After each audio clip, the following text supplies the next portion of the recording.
Okay, Jim the Flexitarian Chef again here to go over a few simple things with you. First, we'll show you how to make cashew cream. This stuff's amazing. You can use it sweetened on desserts. You can use it plain over something like a pavlova where you want a nice sort of light creamy flavour. And it's excellent for cooking, for making things like mushroom sauce, béarnaise sauce, hollandaise sauce. Anyway, enough about what we do with it. Let's talk about how we make it. Take some raw cashews. It's critical you get raw cashews. Put them in a tub with some water, just plain tap water. Stick them in the fridge for at least 4 hours. These have been in, actually, I got a bit lazy. These were in for about 2 days, which will make them super soft and super easy to process. I'll tip that water off.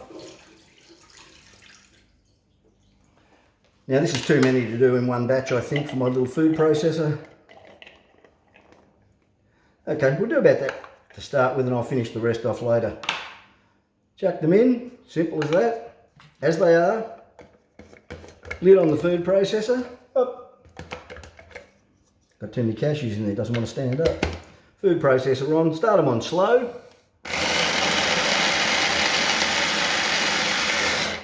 You can see there they're already starting to chop up. So we'll keep that going for a few minutes and switch to high. And I'll just pause for a second. This takes a few minutes to get them nice and creamy. After a minute or so, they start to look like that. At this stage, poke them down a little, and it's time to add a little bit of soy milk. Soy milk adds a really nutty flavour to go along with the nuttiness of the cashews. So we start with a little bit. You can always add more later. We want this to be fairly thick and creamy. So I'll go back to processing for another minute or two. After about a minute's processing, you see they're going creamy down the bottom. They're still quite chunky on top. So at this point, just in with another dash. Move that out the way. In with another dash of soy milk. That's probably enough. You can always keep adding a little bit as you go. Too much is a problem. It'll go too runny. We'll poke those down and I'll go and process those for another minute or so.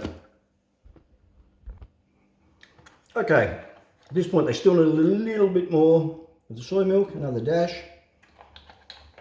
And just play with this, adjust it as you go, put the lid on. We'll process again. Okay, I've processed that on high speed for about 3 or 4 minutes. Add a little bit more soy milk as I went. And you end up with a big, thick, creamy sauce like that.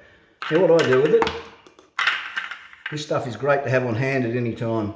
I simply tip it into an ice cube tray and keep it in the freezer and get it out as I need it. It's just such a wonderful resource for vegan cooking. In fact, for any cooking. This stuff goes well. Makes some great sauces, which I'll do later when I make some curry puffs.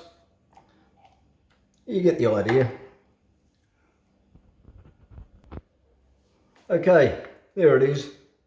In the ice cube tray. Doesn't have to look too pretty. We'll pop it in the freezer.